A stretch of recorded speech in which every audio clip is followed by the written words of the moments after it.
ایک دفعہ کا ذکر ہے، ایک پہاڑی گاؤں میں دو غریب بوڑھے میاں بیوی رہتے تھے۔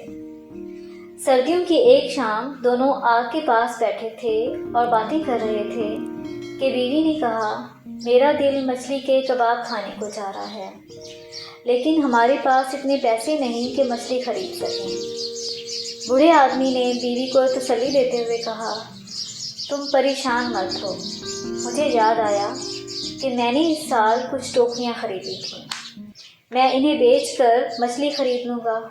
اگلے ہی دن بوڑھا آدمی ٹوکریاں بیچنے چل دیا۔ باہر بہت سردی تھی، برف باری ہو رہی تھی اور تیز ہوا چل رہی تھی۔ بوڑھا آدمی ہمت کر کے آگے بڑھتا رہا اور اونچی آواز سے کہتا رہا، ٹوکریاں لے لو، ٹوکریاں لے لو، لیکن کسی نے بھی اس کی ٹوکری نہ خریدی۔ چلتے چلتے بوڑھے آدمی کو ایک اور آدمی ملا جو کوئلے بیچ رہا تھا۔ وہ بلند آواز سے کہہ رہا تھا، کوئلے لے لو، کوئلے لے لو۔ اچانک کوئلے والا آدمی رکا اور بوڑھے سے کہا، تمہاری کتنی ٹوکریاں بکی؟ بوڑھے نے کہا، ایک بھی نہیں۔ کوئلے والے نے کہا، میرے بھی کوئلے نہیں بک رہے۔ اب بوڑھے آدمی کو ایک اور ساتھی مل گیا تھا۔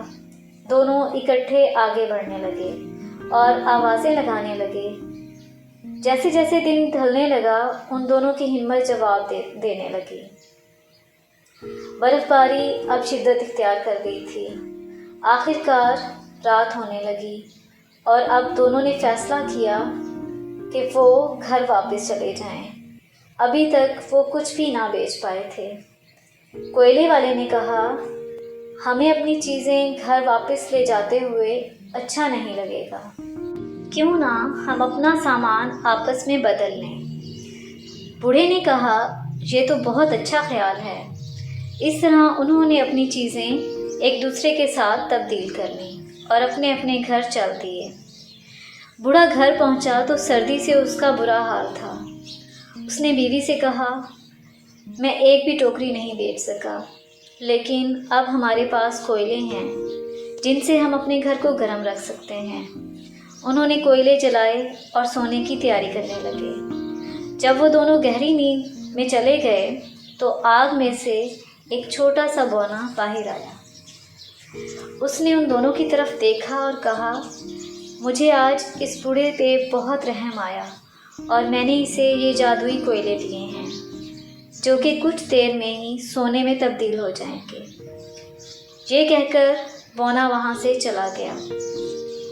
بوڑھے میاں بیوی کی جب آنکھ کھلی تو انہوں نے دیکھا چولہے میں راکھ کی جگہ سونے کے سکوں کا ڈھیر تھا۔ دونوں بہت خوش ہوئے۔ بوڑھے آدمی نے وہ تمام سونے کے سکے اکٹھے کر لیے۔ وہ خوش تھا کہ اب ان کے پاس اتنی رقم تھی کہ وہ اپنی باقی زندگی آرام سے گزار سکتے تھے۔ بوڑھے آدمی نے کوئلے بیچنے والے کو بہت تلاش کیا، لیکن وہ اسے دوبارہ کبھی نہیں ملا۔